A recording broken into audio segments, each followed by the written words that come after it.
Hi, Aris!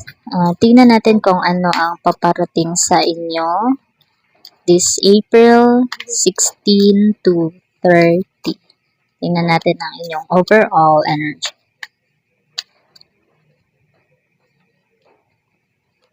Okay, you have the King of Swords in upright position.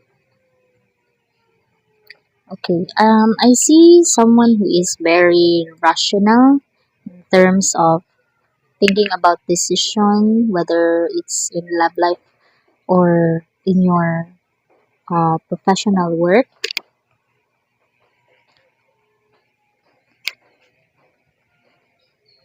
I see that you are very intellectual person, very reasonable in terms of your choices. Um, I think you are someone in a higher position.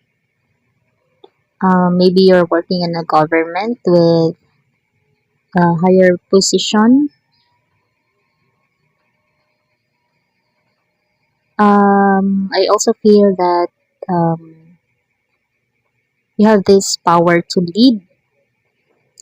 You have this energy na leader type. Ganun.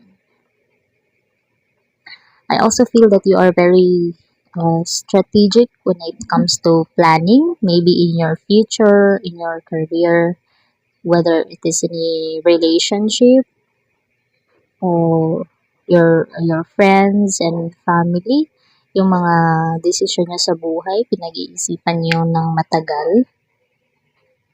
You are a very strong person and kahit anong pagsubok ay nakakaya nyong lampasan. You are very flexible at very um, adaptable ka in terms of changes in your situation, and you are feel secured right now, and you do feel secured in what you have right now. Maybe you have a financial stability, malakas ang loob mo, at hindi ka basta-basta sumusuko sa hamon ng buhay. So let's get another card. Ooh, I see you have the King of Wands, also in upright position. Okay.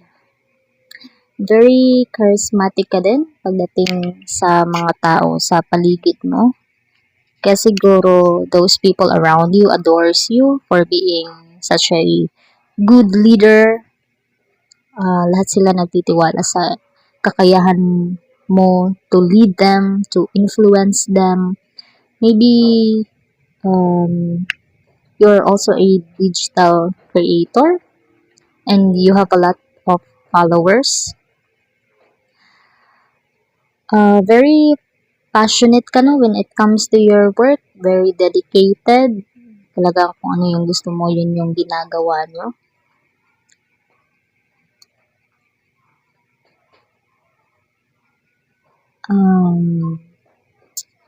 Siguro ang paparating sa inyo next week at the end of April is a very smooth flow of success and leading maybe your project or your love life into a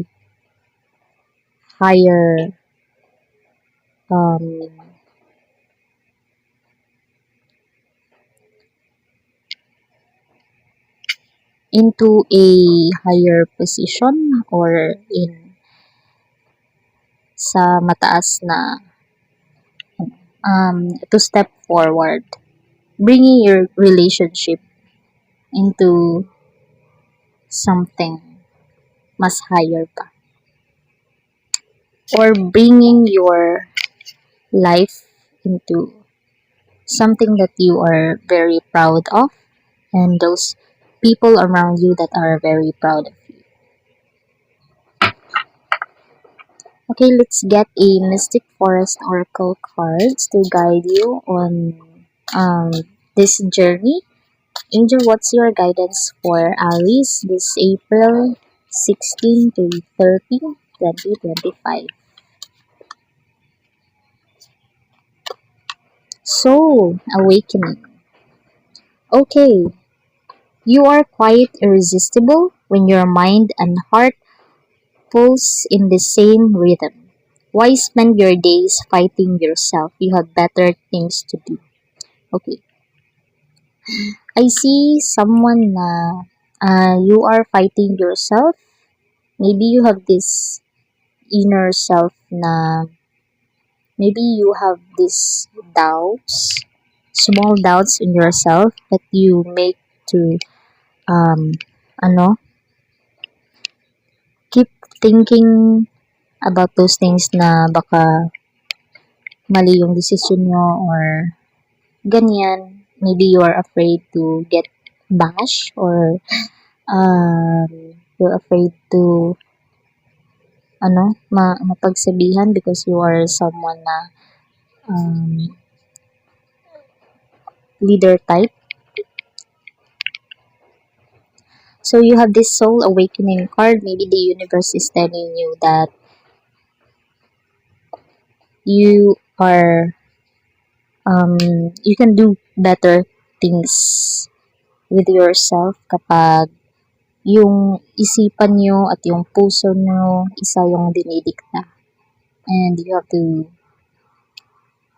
follow your heart, follow your mind, and whatever decision you may have in your life is you're going to succeed because you do have this energy of leadership and you have these two kings in upright position. That means authority. You have this power full of awakening. So you have to listen to your inner thoughts, inner decision, and you will do great things this April. Alright, that's your reading, Aries. Thanks for watching. Follow, like, comment, share, and subscribe.